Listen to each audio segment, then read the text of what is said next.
Lots of Chris's. Fred 1. Lando Fever. Rob Irving's centerline cutlass thruster. If you've been following the project for a while, you'll know what that one is. Blame James, also old reference. James Pugh, former community Wingman. manager. Yeah, Wingman. Repair Bear. Hi guys, welcome to Reverse the Verse, the new flight experience. I'm your host, content manager for global video production, Jared Huckabee, and we were playing with our, right before we started, Dave noticed that we had our Vandal Against Humanity game that's been sitting on the set for a couple of years now. This was gifted to us by a longtime Star Citizen backer, Ken Shadow, and I think we're long overdue for playing it. I think maybe we'll play it before we send you back.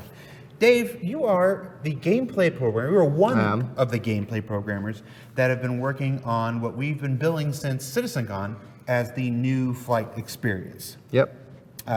New flight model, new flight experience. Either way. IFCS 2.0. It's a thing that's gone by a lot of different names. We have you here in the studio. You were here for a bunch of other work that was going on. Yep. As we mentioned in ATV yesterday, we are working towards getting the new flight model into the hands of our Evo Cati. We are hopeful that will happen very soon. Very soon. We're not going to put a date on it, but there are top people working on that right now. So we wanted to, while you were here, and with that happening, we wanted to take some time and set the table, as it were. Let's talk a little bit about what the new flight model is, what the new flight model isn't, and see if we can't, in community management terms, manage some expectations about what people can expect when this not only goes to Evo Cati, but goes to PTU, and then to live with everybody with Alpha 3.5, and then, of course, beyond that. So right off the bat, let's just start with a real simple, real broad question here. What is a flight model? What is the flight model? A flight model is like the set of rules that we use to move the ships. I guess that's probably the simplest way to do it. I mean, that's like super broad, right? Mm-hmm. But the underlying movement of the ship is a physics. It is genuine, real physics, and we sort of have this set of rules for the mechanics of how the ship is going to propel itself and how you're going to control it. And that sort of link between your control and what the physics is doing is the flight model, right? Gotcha. So in the case of IFCS, it's a bit like a fly-by-wire system that you have in a modern jet fighter, where you don't have direct control over thrusters or control surfaces or anything like that. You just have your desired movement that you would like, and then a computer simulation will interpret that input and move the ship for you. And that little jump there of that interpretation is super, super important to the gameplay. It completely defines how the ships fly and feel. And I guess on that topic, another kind of side part of this is what are the limitations of the ship also comes into that, because like obviously the ship can't do exactly what you asked, because it has physical limitations, and those physical limitations are also part of this flight model. Okay, so basic ship mechanics. You've got the main thrusters, generally found in the rear. Yep. You've got the maneuvering thrusters spread throughout the ship. You know, each ship has a different kind of size and shape and whatever, and the maneuvering thrusters will be in different places. And IFCS, what does IFCS stand for? Intelligent Flight Control System. Okay. I don't actually know where that acronym came from. It predated me starting at this company. We have a well-established history of fantastic acronyms here at Star Citizen. So IFCS takes the input that you make on either a joystick, a HOTAS, two sticks, mouse and keyboard, gamepad, and then figures out the combination of thrusters, maneuvering thrusters, how hard it needs to hit the main thruster to achieve a goal that's in line with what you're trying to do with your control scheme. Yes, and within the limitations of the ship. What isn't a new flight model? We post a thread on Spectrum where we collect questions throughout the week. We will also be collecting questions live in the chat. A lot of the questions that came in weekly don't always align with the subject that we're talking about. So I want to take a few moments. We know what a flight model is. What isn't a flight model? So I think one of the biggest things that is under this topic is because the flight model is obviously super core to how you fight in ships, the flight model tends to get a lot of the other combat-related mechanics tend to be very tightly related. Thought to be related. Thought to be tightly related.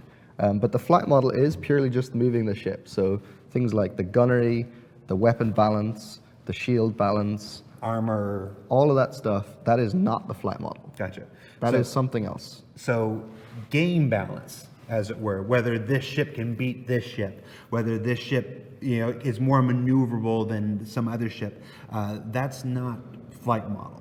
Yes. Flight model, that's game balance, and that's handled by a series of designers, which you guys, if you've been following the project, you've met 100 designers over the course of Star Citizen's development. Those are the ones that will take the tools that something like the flight model provides them, Yeah. and then tweak them and change them for each individual ship. It's worth noting as well that those things are not balanced and designed in isolation from the flight model. They're just different things. So you sort of have like your shield balance and your weapon balance and your flight model balance.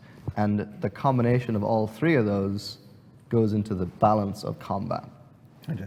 So when we see a lot of questions about how will this ship fly or how will that ship fly, that's not necessarily in the wheelhouse of you and your team. You're working on the general overall That's correct. model, and then the designers will go in and take the model that you've provided, that your team has created for them, Yep. and then tweak them for the individual ship parameters. Yeah.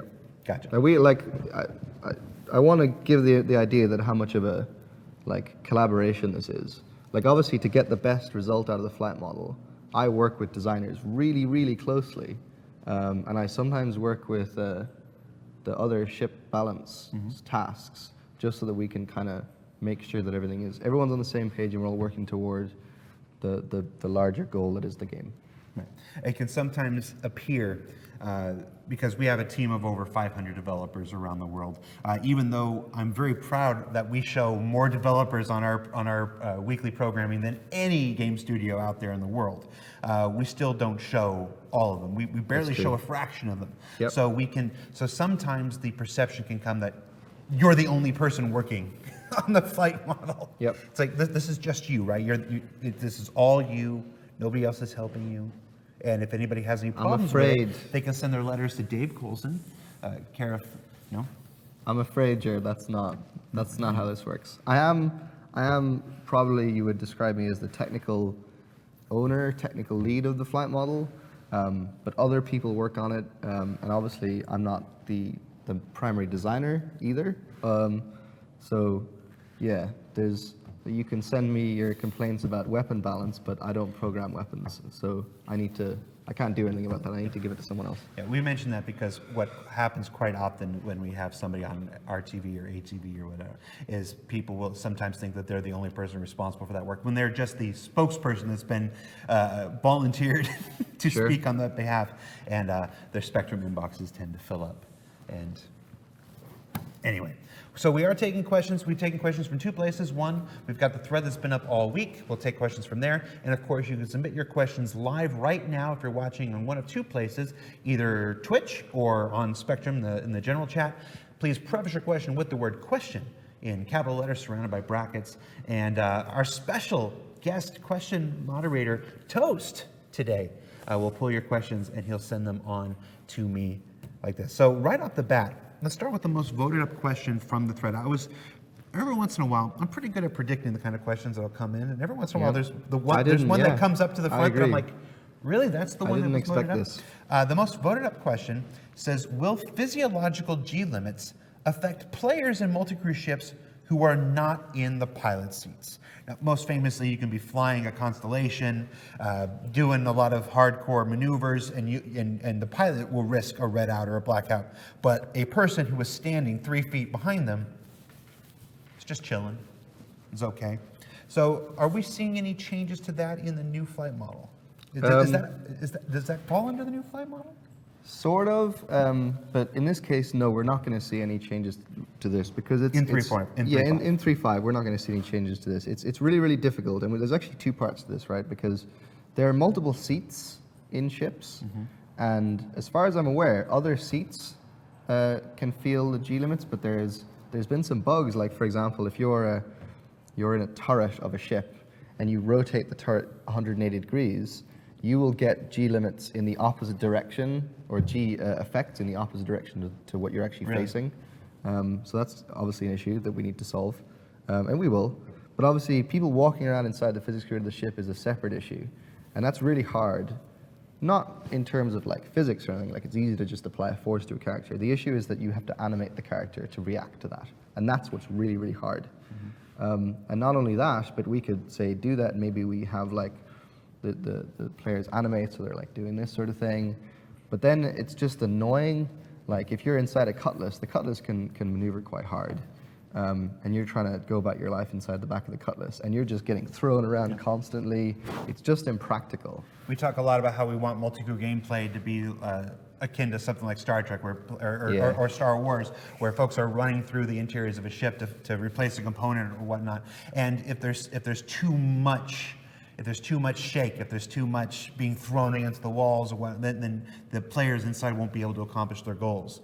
So there has to be a balance there between what might be super realistic and what is actually acceptable for the type of gameplay that we want to engender with multi-crew gameplay. The conversation at the moment, this is not something that we've got in 3.5, but the conversation at the moment is that the inertial dampeners of the ship interior have limits.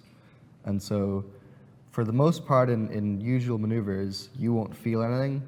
But if you slam into an asteroid or another ship slams into you, or you pull at a really hard maneuver, then the character will react, and you'll get a hit feedback, or you'll be moved, or whatever. There's a threshold. Yes, there's a threshold. So above that limit, the inertial dampener just can't help anymore. Gotcha.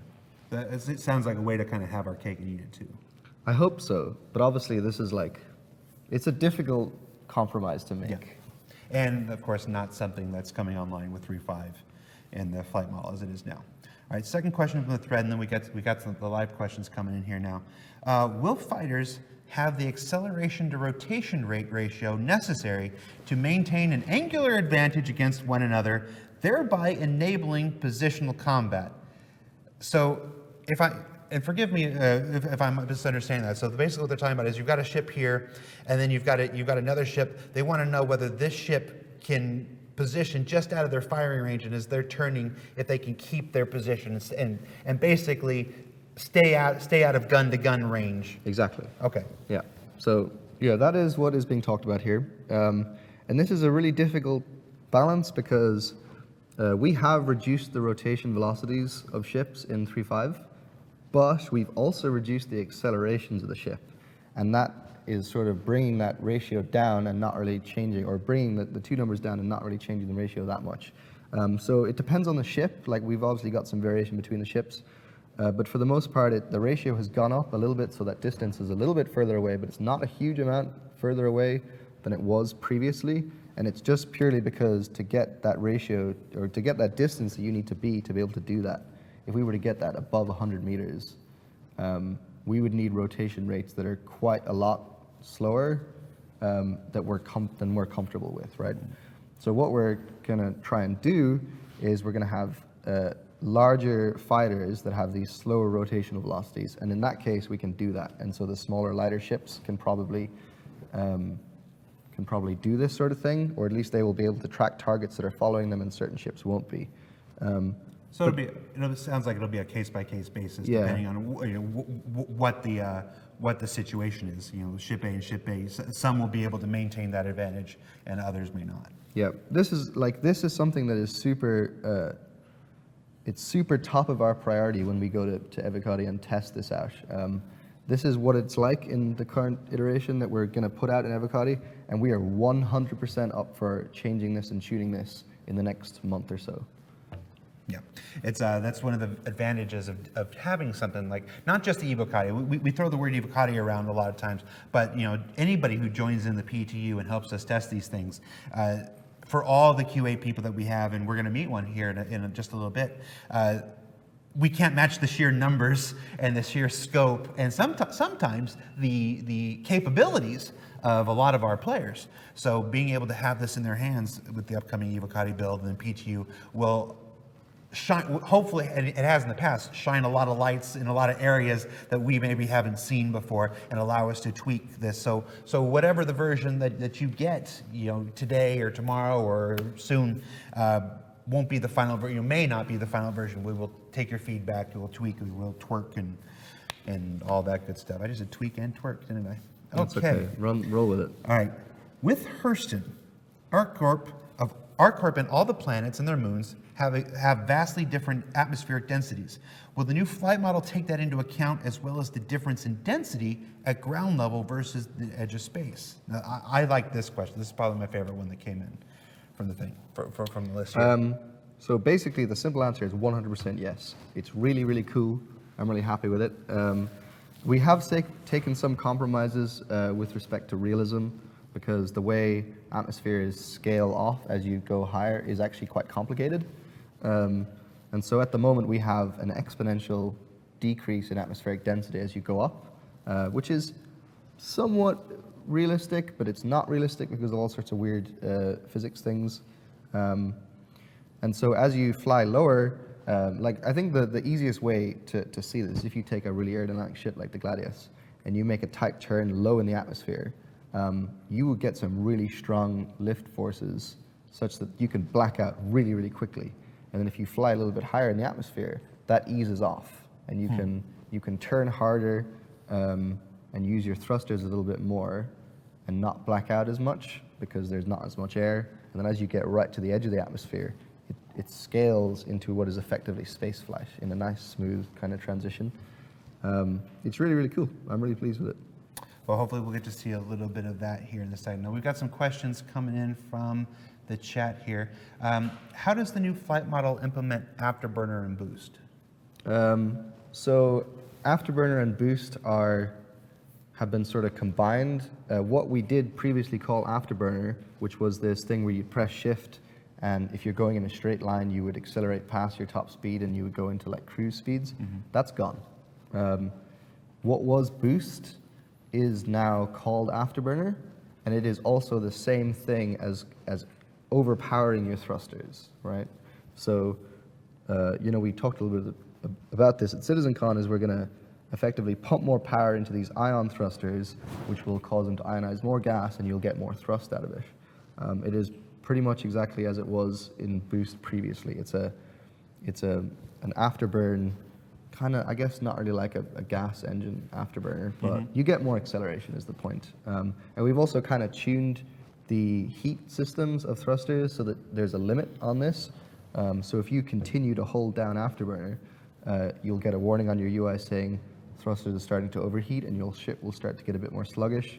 And if you keep doing it, then it'll go full red, your thrusters have overheated, and your ship will just be like drifting, not able to move. And then you'll have to wait for it to cool down again, and then you can kind of fly off. One of the big changes we've been talking about on ATV in the last couple of weeks is thruster damage. Yep. Is how thruster damage will affect your ship. I mean, talk to me about that, because it seems like you're going to have the way that your ship works in space. Yep. And then you're going to have the way that your ship works in atmosphere close to the ground. Yes. And the way that your ship works in atmosphere high up in the sky. And then the way your ship works in those three situations with damaged thrusters. Yep. That seems like a lot of variation. One single ship will be able to handle quite differently in a number of situations. Yep. Was that in place at CitizenCon? How have things changed since we first showed this off at CitizenCon? So in terms of that, aside from the tuning and balance, it actually hasn't changed that much, because we found that it plays really, really well. Some of the ships are a little bit hard to shoot the thrusters, and we're kind of working with the ship artist to try and have thrusters that are exposed to weak elements. And so when you shoot a thruster, you start losing thrust, and you get a reduced acceleration. The new flight model is a little bit more lenient toward ship balance. So previously, if you were to shoot a thruster on one side of the ship, and then every time you tried to move it would like spin because it was just out of balance. We don't do that as much anymore. We kind of, we give you a free pass in that respect, just to make the game a little bit easier to manage. So what you will feel is reduced thrust in a certain direction, ship will still be quite stable up to a point, obviously, when you just completely lose everything. The ship will be quite stable and you'll just lose thrusters or you'll lose acceleration, and so the result is that it feels sluggish. And you might find that it's like asymmetrical, so it's sluggish, strafing in one direction and not the other, which feels really cool. It forces you to sort of change how you're flying in the middle of combat, which is fun. See a lot of questions in the live chat and from the thread. I'm just going to combine a bunch of them here into kind of an overall. How will large ships behave differently in the new flight model? Folks have seen things like the Reclaimer, the giant flying brick. I think if they get too close, when they get too close to the ground, they become really hard to control sometimes. Are we seeing any changes there? We are. They don't behave any different in terms of mechanics, right? They're only different in terms of tuning, and they're really slow and really sluggish.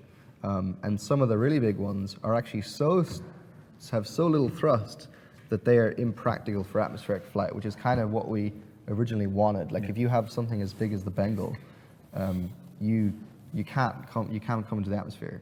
Well, I mean, you could, but it'd be suicide. If you have something as big as the Bengal, don't get excited. So I think the example that's in 3.5 is the Reclaimer. That's the salvage ship, right? If you come into the atmosphere in the Reclaimer, it really slowly like drifts down, and you will like pump up as much as you can. It'll just keep drifting down. It just won't be able to. Don't bring it into the atmosphere, I guess, is the tip. You won't be able to get out. Okay, now are you saying that if you land a Reclaim, there's no way to get back up to space? Yes. All right. I guess that's why we have a tug ship. Don't take the Reclaimer down planet side. Yeah, is that intentional, or is that just where That's intentional. Okay. There is sort of like as ships get larger and larger, they get slower and slower until eventually they reach a point. Like, for example, I think the Starfarer can get out of the atmosphere, but it's really slow. Like it's like you can see it struggling and struggling, but it will do it. It just takes ages. Okay. Now, something like the Reclaimer, I mean, has pretty obvious landing gear and stuff. You know, the whole VTOL engines go, and it has a landing profile to it. Yeah. So if you're like on a rest stop in space, then it works fine. Or if you're on a low atmosphere planet like Delamar, I think is pretty low atmosphere or pretty low gravity. Sorry. Then it works fine, and you can land and you can take off, and it works as you might expect. But like Hurston, for example, the Starfarer can escape from Daymar, but it can't escape from Hurston. Gotcha. So we're not saying that it can't land on all planets, all Yes, moons. it's just ones that have gravity strong enough that it can't get out. Gotcha. So a Reclaimer could land on something like Yella or Yes. I'm blanking Daymar. I haven't actually tried that, but Okay. I've tried Daymar, and it can. All right. So what we're saying is that there will be some planetary atmospheres where you're not going to want to take something like the Reclaimer and land, but moons or whatnot that don't have particular atmospheres, it still won't be the easiest sell in the world, but You can do it. okay. That makes a little more sense for me. Thank you so much. All right. What else we got here? We've got you about ready for us, Chris? You about ready for us, Chris? All right. We have got Chris Klein from here in our Los Angeles studio, who's actually got a version of the build that we're trying to get out to Evocati right now. So we're going to go over there and see if we can't show a little bit of what we're talking about. So let's switch to Chris. Hi, Chris. Good. We're gonna take our chairs here. We're gonna move over here. Very professional scene change here. And you've got the build going up. I got you a flight helmet. You're not wearing your flight helmet? Put it on! I got you a flight helmet. Slightly impractical. If you put your flight helmet on, I'll put my flight helmet on. All right. Yeah! All right, it's this way. Okay, yep. Is there not three?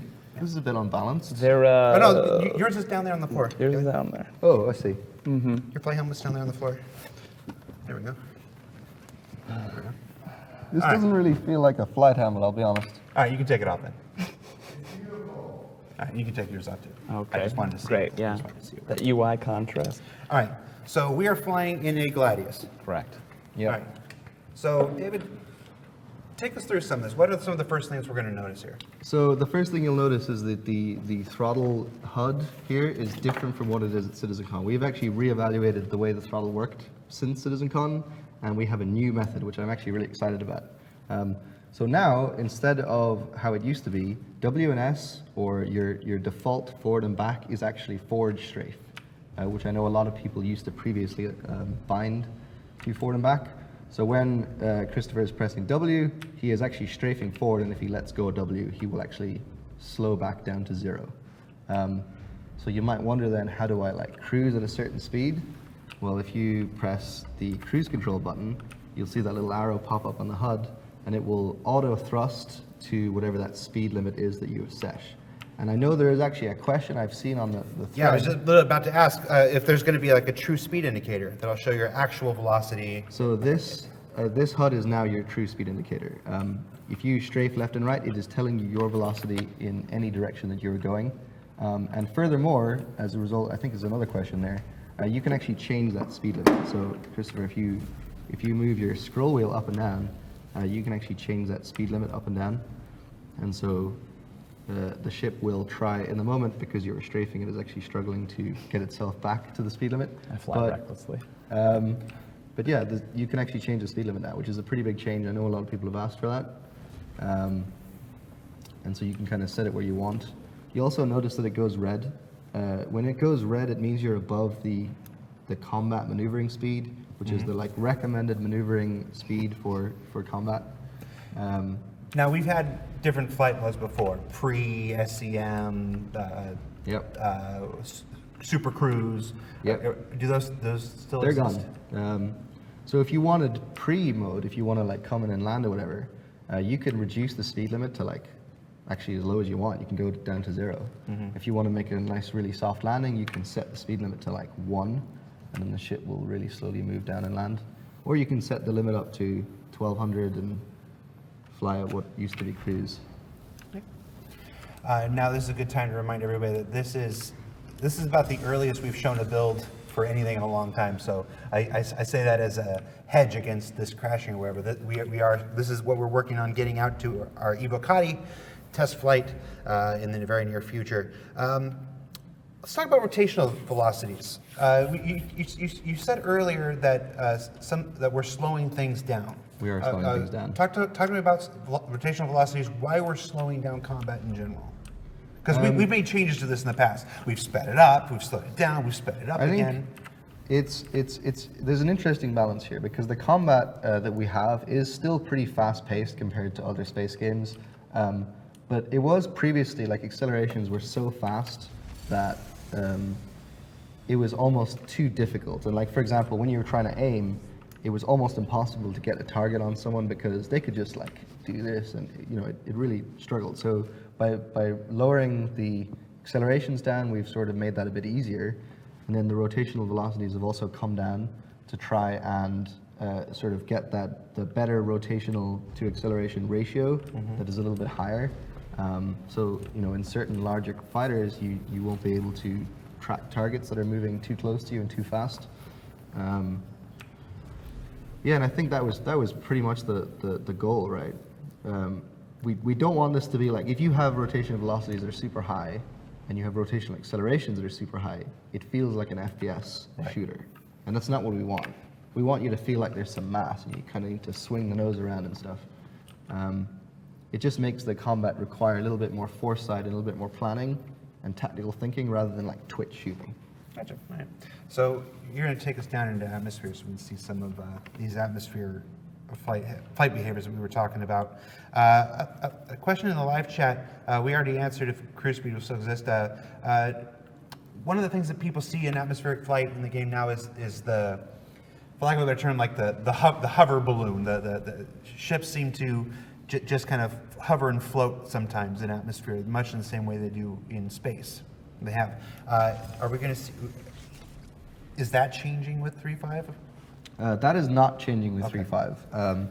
It is something that's obviously on our radar, and part of the reason that I actually came to LA was to try and prototype some solutions to this issue, and we're really excited about that. And it is really, really cool what we're going to do with that to try and solve that issue.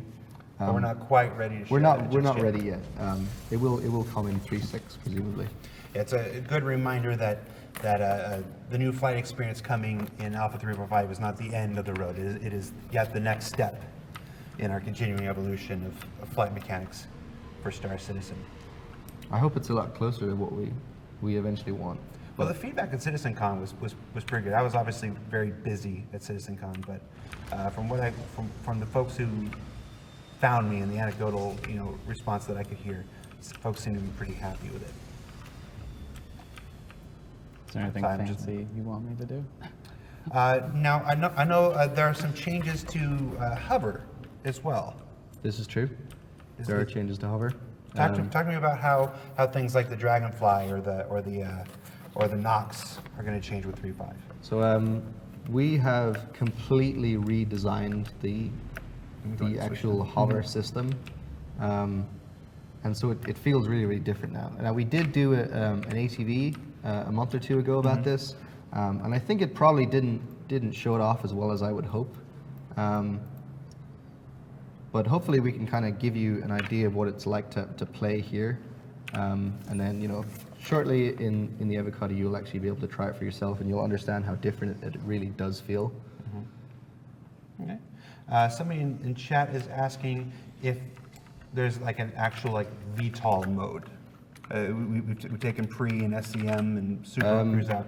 Is there any talk of an actual VTOL mode? This comes under the same topic of solving the issue of ships hovering at weird angles, because the hope is that the VTOL engines would kind of direct all their thrust down and it would change the flight handling. So we are going to do that, but not in 3.5. Okay. So talk to me about this now. What are we seeing that's different? I actually haven't. I'm going to admit that I haven't flown a Dragonfly in. Ages. It might be close to a year at this point. Straight away you'll notice that it doesn't bump itself up every time it comes into an obstacle like it used to do. So the hovering tends to be a lot lower than it used to be. And you sort of get this feeling of being a little bit more attached to the ground. We also have variable grip effectively. Obviously it's not tire grip, but if you lower the bike, which you can do with control in space, you can change the hover height.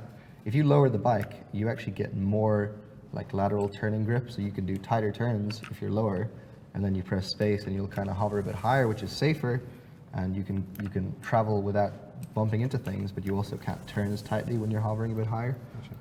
You think we can teleport to an area that's got sun? What was that quick one that we did yesterday? I'm going to be perfectly honest, I have no idea. I don't remember the command either. It was the procedural planet rotation scale. Yeah. You want to rotate the planet a bit faster? Yeah. It's Do you know how to do it? JJ knows how to do it. what, Come here, JJ. what's the C bar? Here it is.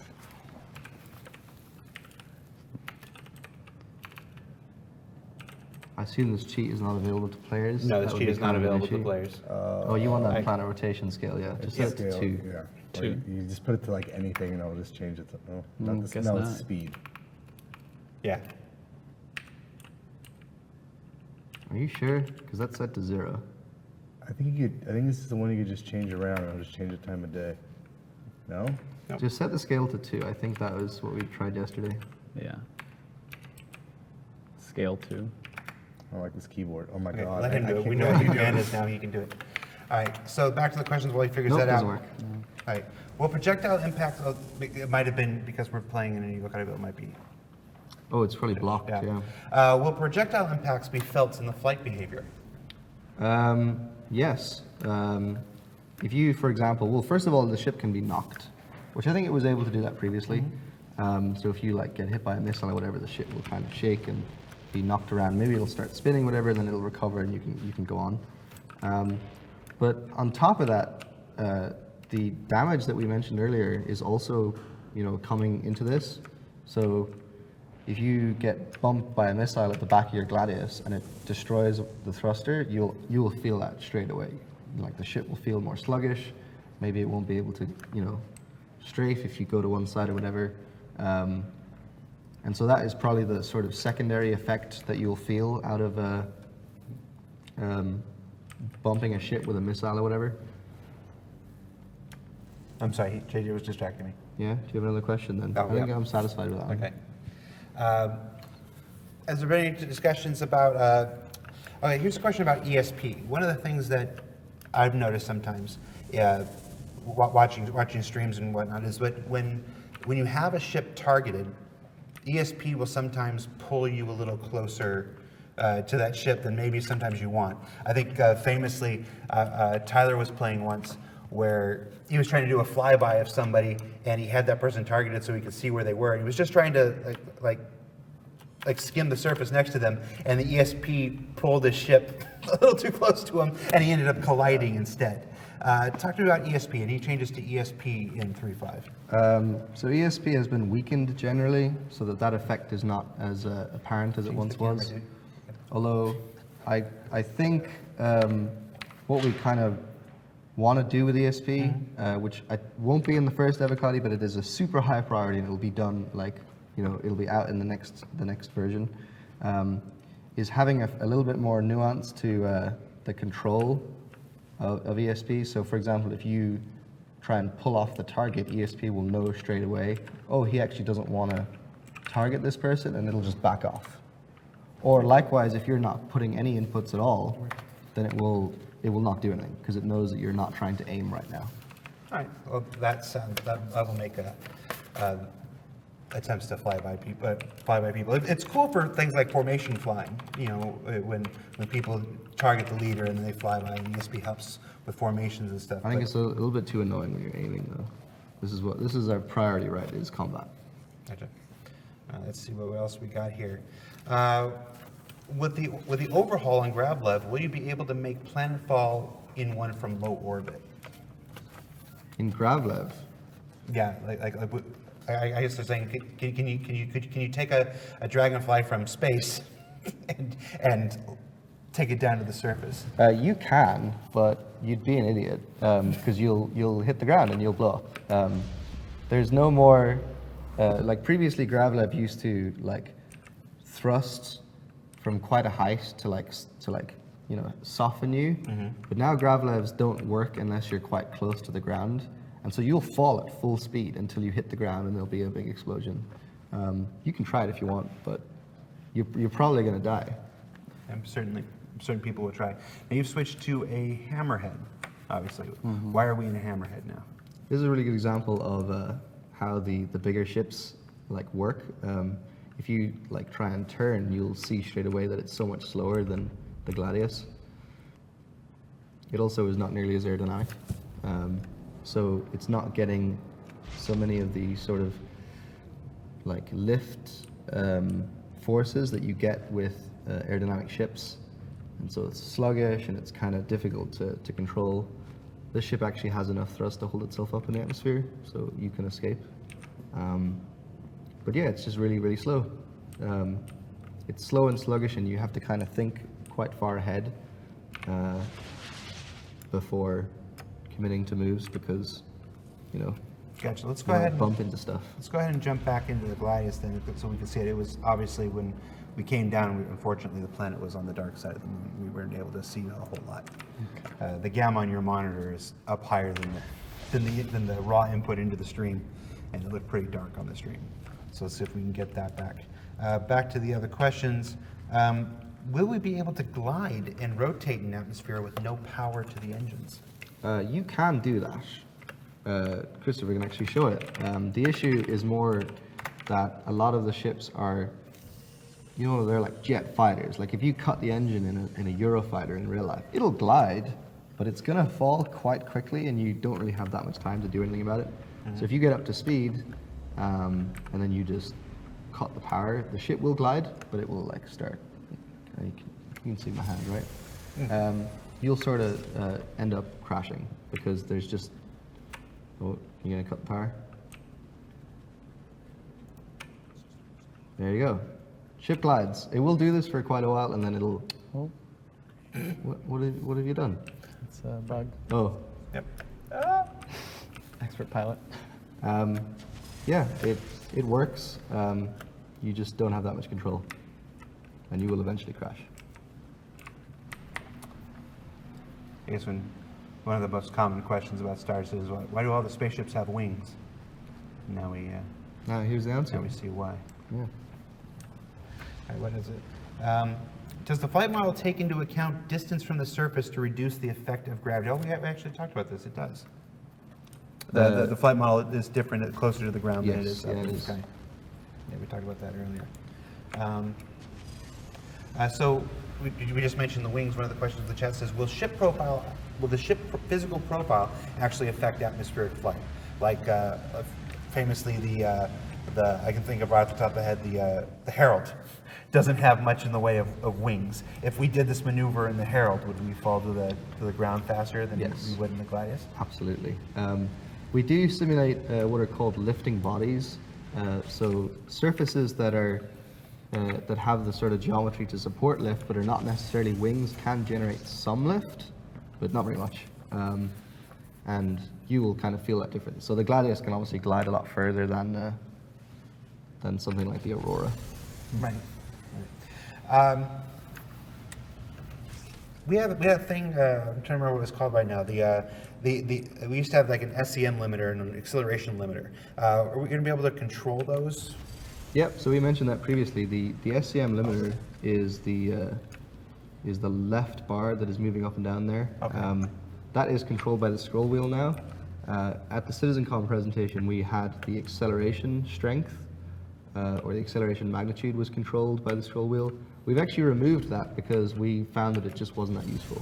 In the middle of combat, you always want to be at max thrust. And it had like limited use cases of like maybe landing, but really we found in playtest that no one used it. And we found that modifying the speed limit was actually far more useful, and so we've gone with that instead. Gotcha. One of the questions in the chat has to do with the altimeter.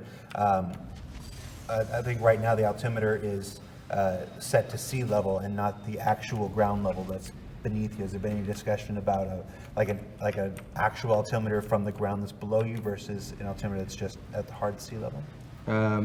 So we can do that. It's a matter of what's important on the UI. Like, it's pretty easy. I think we actually have that value internally. We use it for things like ground effect turbulence and stuff like that. So if we wanted to show that on the UI, it would be trivial.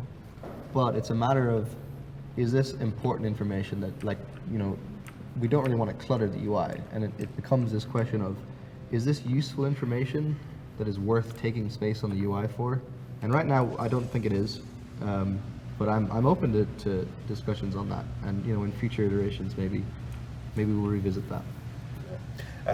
Any longtime viewer of any of our program will know how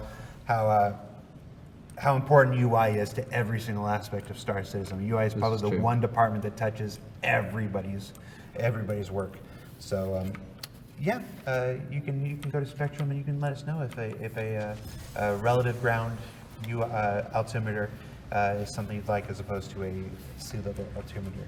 I think I know what the answer is, but I'm not going to stop you from making your posts. So let's see. We had a question here about turret aiming. That's one of those things where we talked about how it's not related to the flight model. Does the flight model have any impact on turret aiming at all? I'm afraid not. Yeah, I didn't think I'm it afraid did. not. And actually, if you haven't watched it yet, yesterday's ATV has a segment on some changes to. Can I pause you for a second, Jared? Sure. There's a really good example here of the thrusters overheating. So Christopher is holding his finger down on Afterburner right now. And the thrusters already have extra work to do because they're in atmosphere. They're trying to help you supplement, gravity. And they're overheating, or they're overheated. And the result is that you kind of struggle to move a bit more. All right, let's show the Dragonfly again, because again, the Dragonfly, we really didn't get to see the grav live in action while it was dark like that. So what I was saying, if you're curious about upcoming changes to turret UI and how you can adjust the sensitivity on the fly, you can check that out on ATV. Obviously, we've done many improvements to turrets. It's an important aspect of multi-crew gameplay, and we will continue to make those improvements as development continues. That's the same question. What is TVI and ATVI? That is total velocity indicator. Gotcha. I'm not actually sure what ATVI is, though. Yeah, I don't know what ATV is, so that makes sense. I'm sure chat's going to tell us in a second. Yep. Will we get an arrow or some other indicator to show our direction of motion within our field of view for when the TVI and this is ATVI are off screen? Oh, anti-TVI, that's what it is. It's for going backwards. Gotcha. Yeah, it tells you the opposite of your velocity. Anyways, yeah, we want to do this. It's not going to be in 3.5 probably. It requires a little bit more thought in how we're going to do this in a way that's both useful and also not totally, intrusive on the screen. Like we've seen some games that have like these like streaks on the screen, which we explored, but we decided that it was just too much clutter on the screen. So we're exploring ways to do that right now, and in a future version of the game, we will absolutely do that. Okay. And of course, everybody knows the collision of TVI and anti-TVI is how warp drive is created. This is Jared's take on lore here. Watch the Star Trek. All right. I don't know if this is quite in your wheelhouse, but it's an interesting question, and I'm curious if you have an answer to it. Will we see aerodynamics moving parts in the future, like ailerons and flaps? This has been under discussion. It's pretty difficult to do, not in terms of like implementing it. It's difficult to do in terms of it would be quite a large change to the flight system and how the flight system manages the ship. And so we have to be quite careful about thinking if it's actually really something we want to explore. But it's definitely on the table. So we'll continue exploring it, and we'll kind of decide if it's worth it. One of the questions that comes in, I know this isn't a question for you, it's actually a question for design, but it says, how will we be able to tell which ships can leave atmosphere and which ones can't? The smart aleck answer is trial and error. But I think the easiest way to do that, there's a G meter on the HUD now, and so if you just maneuver out in space, you can see what the accelerations are, and you would think, oh, okay, so this ship is only accelerating at 2 meters a second upward. It's clearly going to struggle when I get into Daymar, which is 3.5 G. It's one of those things as 3.5 meters a second. As resources, the less smart aleck answer is, as resources like the Galactopedia come online, as more information about the different destinations of the standard system, and thereby extension the star system universe come online, just like a normal pilot would have to prep for any journey. You'll have to sit there and say, okay, my route takes me to this. What is the local gravity on that planet? What are my landing options, and what ships do I have that can complement that? The answer is planning and forethought. Right now, in the state of the game that the game is currently in, that would be a little more difficult. So that's where you get the trial and error. Finding bugs for But us. that's a very good shot. I think you hit a rock there. All right. Oh, you blacked out. Yeah. Expert pilot. But ultimately, going back to the point, we intend to have all kinds of resources for you available to you. The Galactopedia, your discussions with other players, like that, to get you the information you need to make the most informed decisions in that regard. Let's see. Can the Dragonfly and other hover bikes use decoupled flight? No. In the case of Gravlev, it doesn't really make that much sense. In terms of flying, on gravity, it doesn't make that much sense. Because you've got all sorts of other like aerodynamic effects and stuff like that. In space, yes. In space, they function just like a spaceship, and so they have decoupled flight in space. It's just on gravity, it would make them almost impossible to use because there's so much going on to try and keep you hovering and keep you stable that you would just crash immediately if you had decoupled. Can we see it in first person?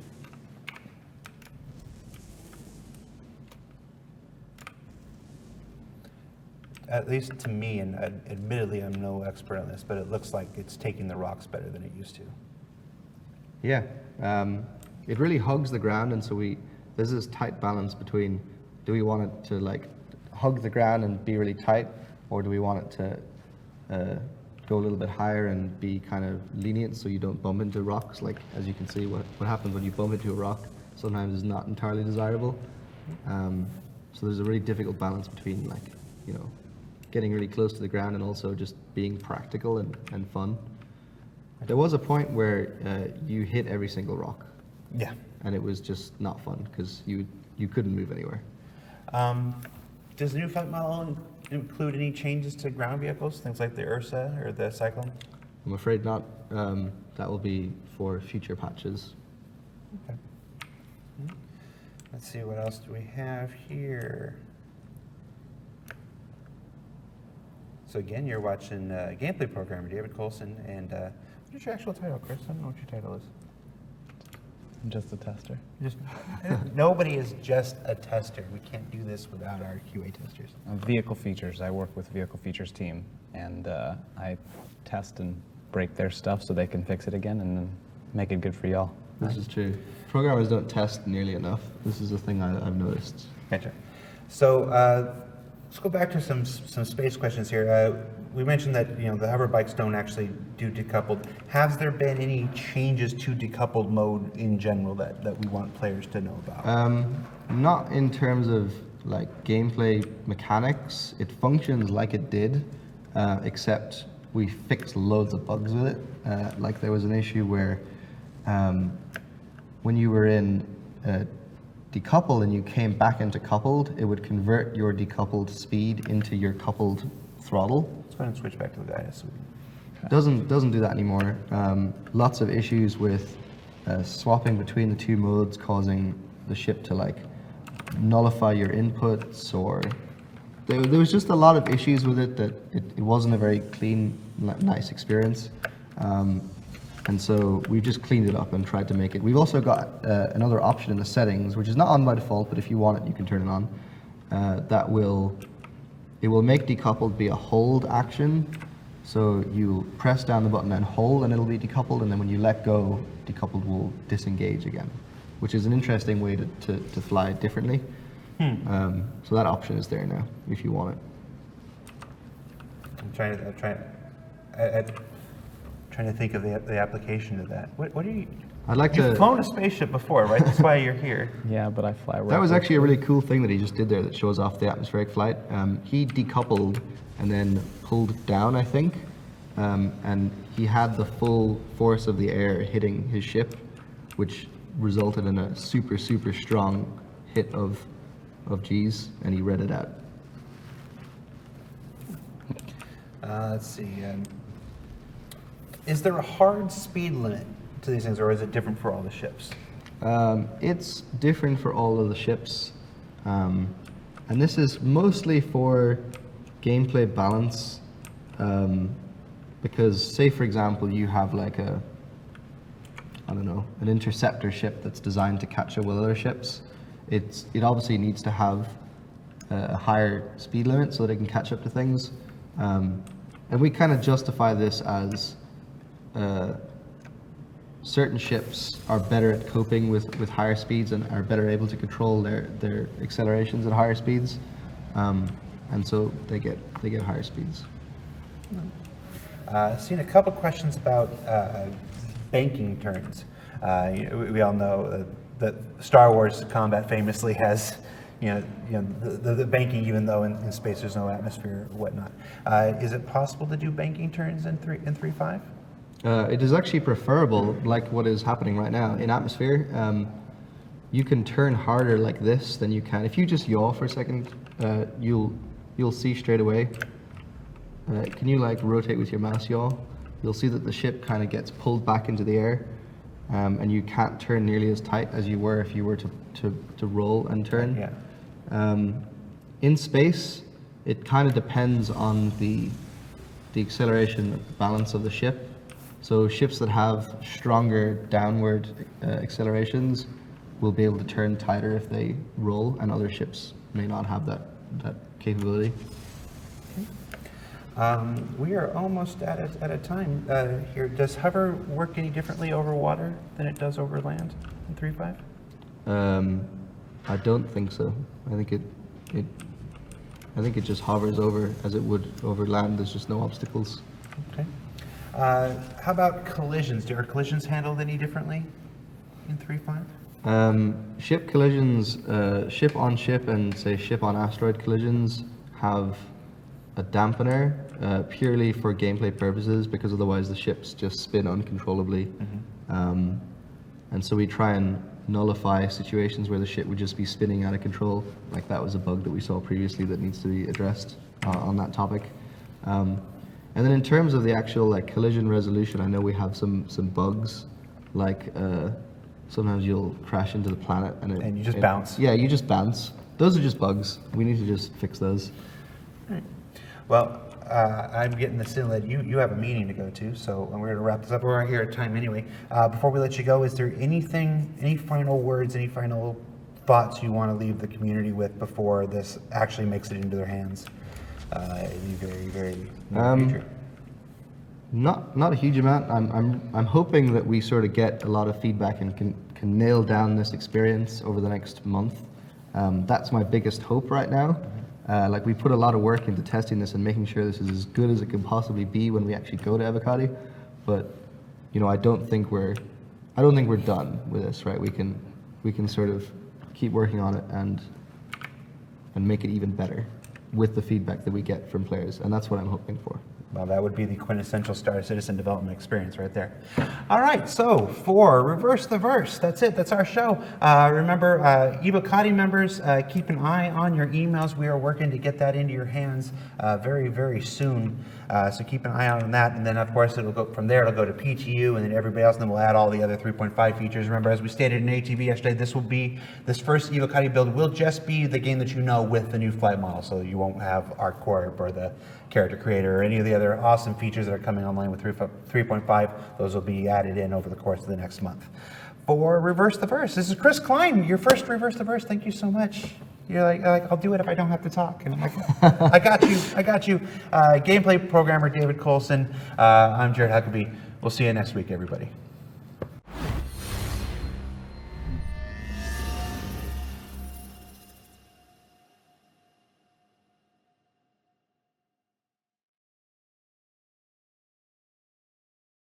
Thanks for watching. For the latest and greatest in Star Citizen and Squadron 42, you can subscribe to our channel, or you can check out some of the other shows, and you can also head to our website at www.robertsspaceindustries.com.